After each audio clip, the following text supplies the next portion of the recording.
My name is Martin Madert with the Witness to War Foundation, and the following interview is part of the United States Marine Corps Vietnam Tankers Association History Project. The interview is being conducted at the VTA reunion in St. Louis, Missouri on September 24, 2017. The interviewees are members of the VTA. The purpose of the History Project and the interviews is to capture the experiences of our Vietnam veterans and make them available for future generations. Yes, my name's Jack Keena, Sr., and I served in Vietnam from 1965 through 66 with the 3rd Tank Battalion. 1st Platoon, my tank number was B13. Terrific. And if you could start off with a topic that you were looking to share today.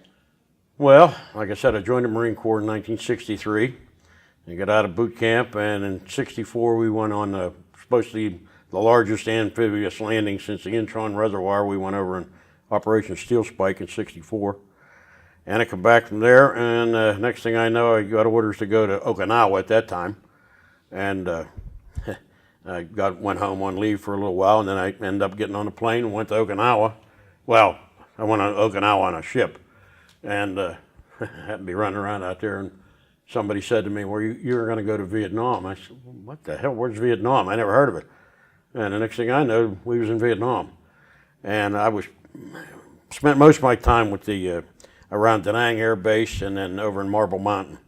And you know, all the guys say, oh, well, I was with this operation. I have no idea what operations I was in. All I know is I was there, and that's that.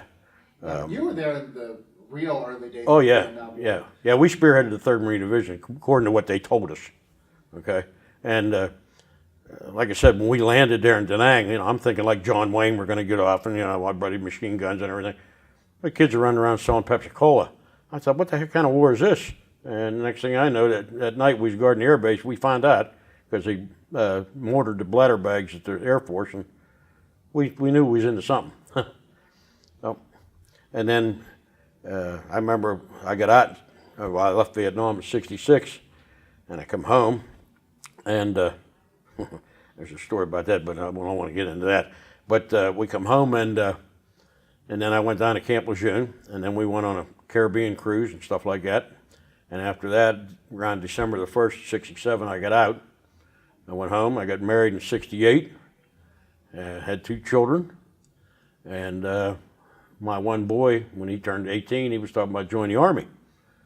So I went with him down to the recruiter, and the recruiter guy says to me, he says, well, you ought to come back in. I said, well, what are you talking about? I says, I'm 40 years old. They won't take me. He says, you already got 6 years in. He says, they'll take you as long as you can retire at age 60 with 20 years service. So I went back in the Army Reserves, and I put 18 and a half years in there, and retired from there in 2006. So, and in between that, when I came back from Vietnam, my mother had got me set up with some car dealership to become a mechanic. So I worked at the dealership like 2 weeks, and then I went to General Motors Training Center for 2 weeks. And I ended up being a mechanic for 30 years. And then the one dealership I was working at was closing, and they said, well, you better go and find a job. So I went down to the state office building, and I got a job with the Pennsylvania Department of Corrections teaching inmates how to fix cars. And then I went in 5 different prisons, okay, and the last one I was at was a female prison. And I retired from there in 2010. I was the employment coordinator there. Something tells me you don't know how to retire well. I'm sure you're still working. Is that right? Well, I'm not working now, okay? So, you know, and it's funny, you know, it seems like every day is Saturday, you know. You try and think, what am I going to do today? Should I cut the grass? Should I do this? And, you know, it's just looking for things to do. I get awful bored. I did go to the Philippines in 2015, and I got a fiance over there, and I'm waiting for her to come over. So we'll see if that works out. I hope it does. Yeah, well, congratulations all the same. Thank you. Let's hop back into Vietnam, 1965. So the kids were running around selling you, you know, soda. Pepsi, yeah. What were the civilians like? Were they just as confused as you guys were? I think so, because I remember when, like I said, we first got there, you could actually go on Liberty down in the village, you know, down in Da Nang. And guys were cutting your hair and stuff. Of course, you'd sit there with a 45 in your hand, you know, while they was cutting your hair. And then they stopped that. And then we went, I remember one time we was guarding an ammo dump. That was over around on the other side of the air base. And then we went across the river over in Da Nang, and we spent most of the time, or over in Marble Mountain. Then we spent most of the time out there guarding a leopard colony and stuff, and going around different operations. I mean, like I say, people say to me, "Well, was you here? Was you?" I don't know where I was. All I was there, you know. And a lot of these guys know, "Oh, well, you was in Daha, and he was." I don't know where the hell I was. All I know, I was in Vietnam, in Da Nang, Marble Mountain. So that's it. Now, what were the enemies at that time? Were they VC or in Viet? Mostly what we had, I think, was Viet Cong. I remember one time we was out on some patrol or whatever, 2 tanks in the infantry, and a spotter plane came over and dropped one of them cylinders out of the plane that said, "You're completely surrounded by a North Vietnam battalion." Oh, brother, you know. But we didn't even get in a firefight. We went back, and that was it. A lot of people say to me, "Well, you know, what's it like being in a war situation like that?"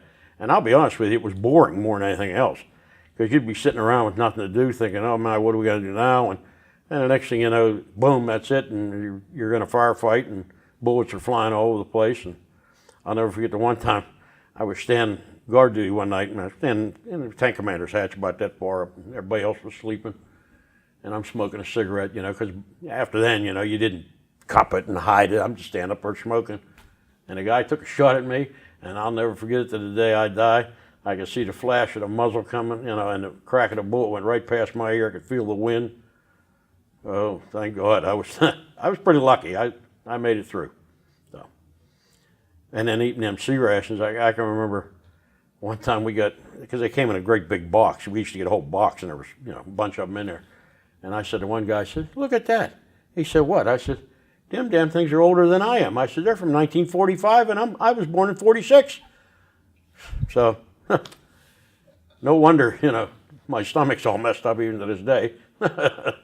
Now, I've heard a few tales about the sea rats, but which ones were really popular? Which ones? Oh, everybody wanted to grab beans and weenies. Beans and weenies was the most popular thing to grab. And then you wanted to.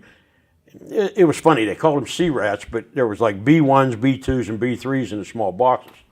And everybody wanted, I think the B3s had the pecan roll that everybody wanted. The B1s had the fruit that everybody wanted. Like I say, the beans and weenies for dinner. But, you know, everybody wanted them. And whatever we didn't eat, we just threw in a big box, and you could go in there, like that white bread, forget it. And then ham and lima beans, that ain't what we called them, but that's. I've heard colloquially, it's not a very nice thing. No. If you had the lima beans and whatever, you know, ham and lima beans, if you could heat them up, it wasn't bad. But when you opened the can up and all you seen was a couple of green beans sticking in there with grease, looked like lard, oh, it was terrible, you know. And I can remember, you know, you get a care package from home or whatever, and you take all that stuff and mix it in with it or whatever. Even to this day, I won't eat Spam. I hate it. But yeah, we survived. Were you all a fan of hot sauce out there? Well, what? A fan of hot sauce? No, I was never a great big fan of hot sauce. My tank commander, and I think the guy was crazy, they had the hottest hot peppers over there I think I ever tasted in my life. I mean, you took a little bite of one, your tongue felt like somebody's in there with needles. And he'd cut these things up and get Mama Son to make us a bowl of rice or something. He'd cut them up and put them in rice, and he'd be eating it and sweating like crazy, go, "Oh, boy, is this good." I mean, "You're crazy. You're nuts." But, and as far as the guys on my tank, the only real guy I remember is the tank commander. His name was Sergeant Faber. But I haven't seen him since Vietnam. I know he was married to an Okinawan lady. So. Why does he stand out for you? Well, because he was a tank commander. I mean, you know, a lot of these guys that are here today, I mean, they know this guy was on their tank, and that guy was, I haven't seen anybody that was on my tank.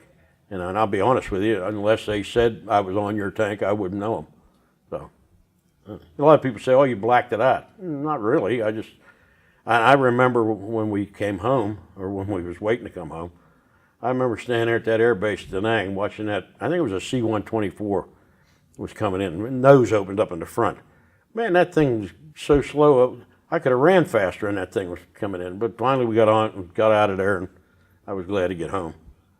But that story, when we got to Okinawa, they gave us $100 cash in our civilian clothes. Well, that was a big mistake, okay? Because they said, "You got to be back on base at midnight. I woke up the next day in this house. I won't say what it was, and the lieutenant was mad as hell because they were down there catching the plane. Oh, you're going to get in trouble, and he's winking at me and saying, make sure you give these papers to the guy. And I threw him in the head on the airplane. So, other than that. Now tell me about Marble Mountain. I hear there's a bunch of animals up that way. Is that right? Well, I'll tell you the truth. We'd only come back to where Marble Mountain was there, where our main base was, to get ammo and supplies, and then we'd go back out to the field.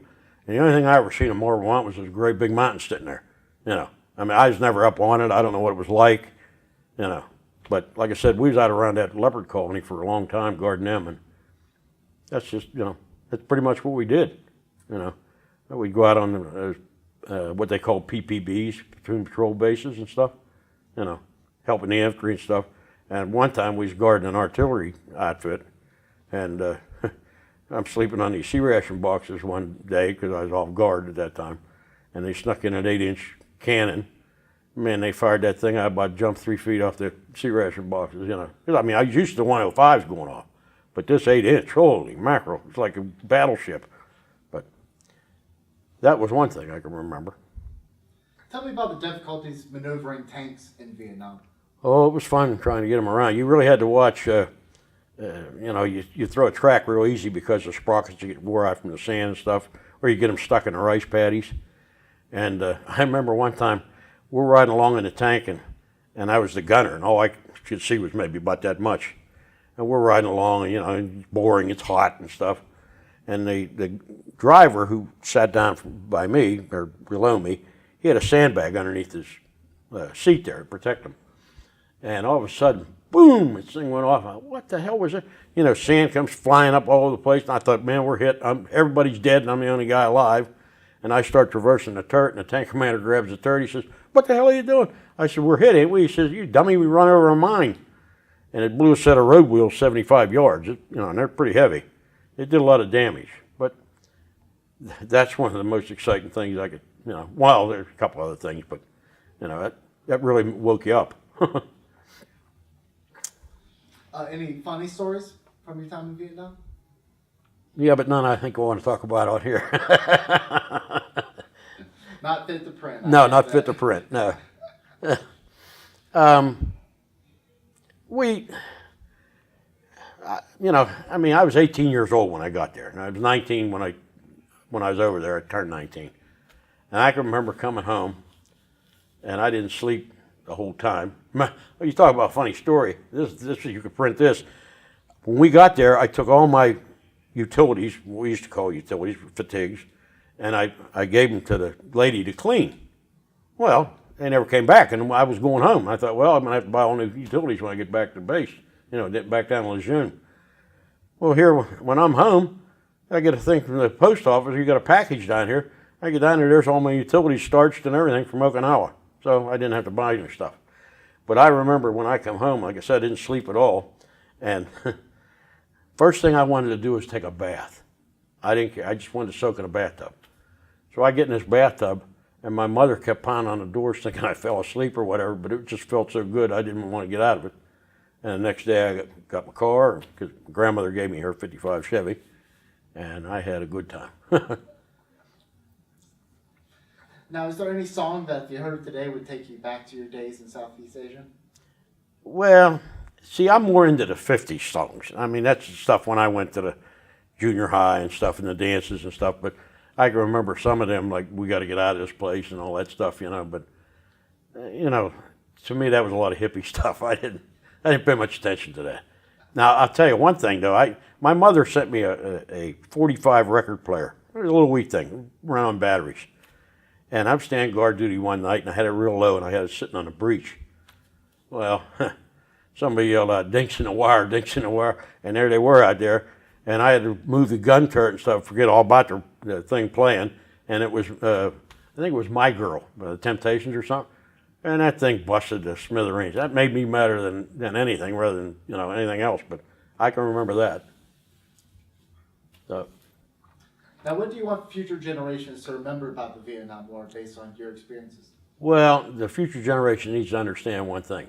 just like this Ken Burns thing's going on now, and it's very good, okay? But you got to understand, I felt this way at 18 years old because my dad was in the Navy in World War II, my father-in-law was in the Navy. You know, those guys went through a lot of stuff that we couldn't even think about, okay? But people need to understand that we was told to go there, and we went, okay? I felt that was my duty. Whether it was right, wrong, or whatever, we went. You know, you look back at things now in hindsight, you know, you can always be a Monday morning quarterback. And should we have been there? Probably not, okay? Things probably would have just went the way it went or whatever. But I'm proud of my service. You know, I did what I was supposed to do, and I think people need to have a little more patriotism nowadays than what they have, you know. A lot of the young people need to realize what's going on in the world, and, you know, who protects them, and, you know. I mean, I hear some stories about guys, you know, coming back and people at the airport spitting on them and all that kind of stuff. They didn't do that to me. I never had. Of course, now, like I say, I was 66 when I came back. A little different. 68 and stuff, yeah, I imagine they went through that. But they never had that when I was there, okay. But I think the big thing is you know, and I like to see it now where a lot of people are praising the troops over in Afghanistan and all that, and that's great, that's wonderful. I mean, I think a lot of people now are looking at the Vietnam veteran too and starting to say, geez, our parents shouldn't have done that, I guess. Who knows? Well, is there anything else you'd like to wrap up on today? Maybe words of advice for future generations or anything? Yeah, my words of advice to future generations is study history because it always repeats itself. Okay, and I think that you should take a little pride in your nation. You know, over there, when you're in war or combat, black, white, or whatever, it doesn't matter. Okay, they're all your brothers. Okay, sisters, and that's I think what people need to do today is start thinking the same thing. You know, we're all God's children, so that's the best I could tell you. Well, I can't thank you enough for taking the time to share your stories with me. It's really an honor and a pleasure, but more importantly, thank you so much for your service. Oh, you're very welcome. Thank you very much.